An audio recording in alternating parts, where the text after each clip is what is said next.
The first series is called Avanti, and you'll enjoy the model numbers. They're AV1, AV2, AV3, and so on. And this guitar is based on the traditional solid body, single cutaway, set neck, in this case arch top. And this guitar, which was, as I said earlier, developed in the early 50s, if you think about it, came after the era of all the big jazz bands, and the guitars used then were single cutaway, so it sort of reflects that that style. Obviously, just a very traditional straight-ahead guitar, and what defines this from a lot of other instruments in the industry that have bolt-on necks is it's a little more elaborate instrument. There's a little more attention to detail in the sense that they're bound, the neck is glued in, there's an arch top, the pickup wiring and so on is run through channels rather than a pickguard that covers the whole front of the guitar. Okay, let's take a look at the headstock and talk about the feature benefit aspect of this. Obviously, you want a great looking headstock, and we hope we've achieved that, but there's a lot of performance benefit to be gained as well. Our headstocks are all cocked back, and what that does is it increases the string angle over the nut. And the benefit in that is that that extra angle creates more bearing pressure, string bearing pressure at the nut, which results in a more powerful attack. In other words, the string is hotter, the sound is hotter when you hit the string, and longer sustain. And the reason for that is the energy on the string doesn't cross over that nut as easily and get absorbed into the headstock. The smaller size of the headstock also plays a big role because anything on the guitar that resonates or moves or vibrates is pulling that energy from the string. So if you have a smaller headstock with less resonant area, you're going to have more energy stay on the string, you're going to have a hotter string. You'll notice also the headstock is tapered in, so the machine heads are arrayed, they get closer as you go towards the top, and what that means is you get a straighter string pull through the nut. The string is not as likely to get bound up in the nut, and when you're tuning, you know, you'll get that, you'll be tuning and then suddenly it'll pop and go up. So it makes your tuning very nice and smooth. The other thing that happens with the smaller headstock too is that you wind up having a shorter string length past the nut. And that shorter string length also gives you more bearing pressure at the nut. And if you think about, the same principle applies to a bridge. If you look at a jazz guitar with a trapeze tailpiece where the string path or length between the bridge and the tailpiece is quite long, that guitar has a very mellow, warm sound. When you go to a stop piece like this guitar, which shortens that, you get better performance. If you go to a string through the body, you have even more bearing pressure, and you again raise the performance level. So something as simple as a headstock can have a tremendous effect on the performance. And we essentially have one headstock that cuts across all the designs. You'll notice, if you have a good eye, that there's a little subtle difference in some of them.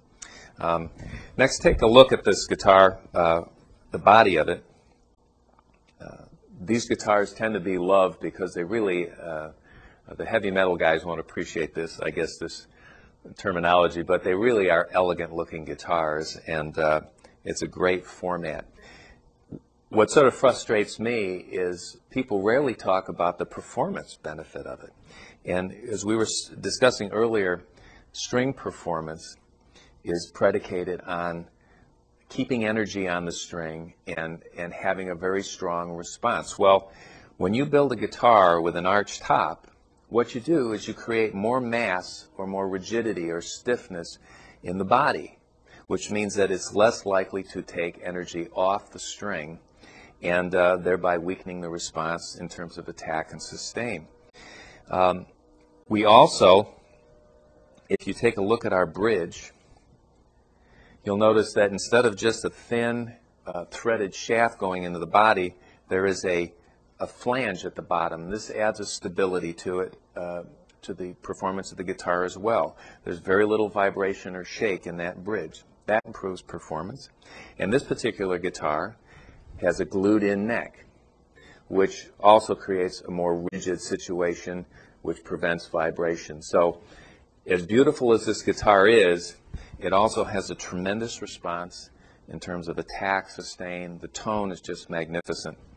We also on these guitars are using Duncan designed pickups, and for those of you who have been in the industry for a while, that is sort of the benchmark in terms of pickup manufacturers. All of the electronics now, or the potentiometers, the controls, are 500K pots, and which makes, on the volume, for example, they're set up so that you have a very even taper till the very end, and then the last little bit you have a big jump, which is nice if you're playing rhythm and then you suddenly need some more power for lead. It's just a small jump. The tone pots are a very even taper. So that's the Avanti. This is what I would call the core model, very traditional looking with a quilt maple top, cream rings, crown inlays, bound fingerboard. Also has Grover machine heads.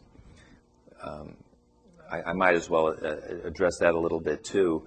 All of our guitars have wonderful machines. Most of them have a Grover, and that die-cast sealed machine head, which is what it's called, provides a very high ratio gear, which means like a 13-to-1 ratio gear means that for 13 turns of the button, you get 1 turn of the stem, so you get a very fine, accurate tuning, and really a quite professional guitar. So that's the core model.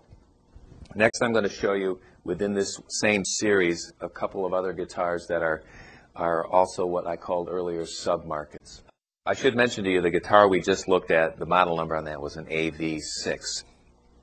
This is an AV5, and it's a variation on the guitar we just looked at. It's a flat top instead of an arch, and it's striped mahogany. It's a real traditional kind of a working man's basic looking guitar. Other than that, physically it's the same instrument, but it's equipped with a single coil P90 type pickup, and what those do, they provide they have a lot of power, but it's a bit more raw sound, and blues guys love them.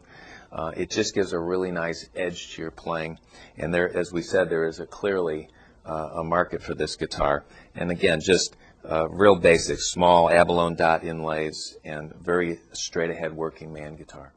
This instrument is, I think, one of the more interesting guitars in the entire line because it brings together sort of a telly type look with an LP type looking guitar, and we've had prototypes of this at a number of shows, and it really was met with great enthusiasm.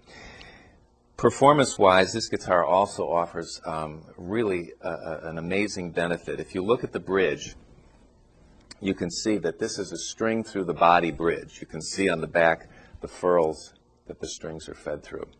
And we were talking on the AV6 about string performance. This guitar, the string turns over the saddle a 90-degree turn. You cannot lift the string off the saddle with a pair of pliers. So when you hit that string, the attack is just astonishing, and the sustain is forever. So the performance out of this instrument will really floor you. This is the kind of thing where if you want to prove it to yourself, go pick up 5 or 6 of what you would regard as very powerful hot guitars and compare them. We have combined that, of course, with 2 humbuckers, so the sound performance is, tone-wise, is very traditional. Again, they're Duncan pickups, and this is equipped with a 3-way switch, a volume and a tone. Quilt top, flat, of course. You lose some of the performance gains that an arch top has, but you pick up so much with this style bridge that you're not losing anything.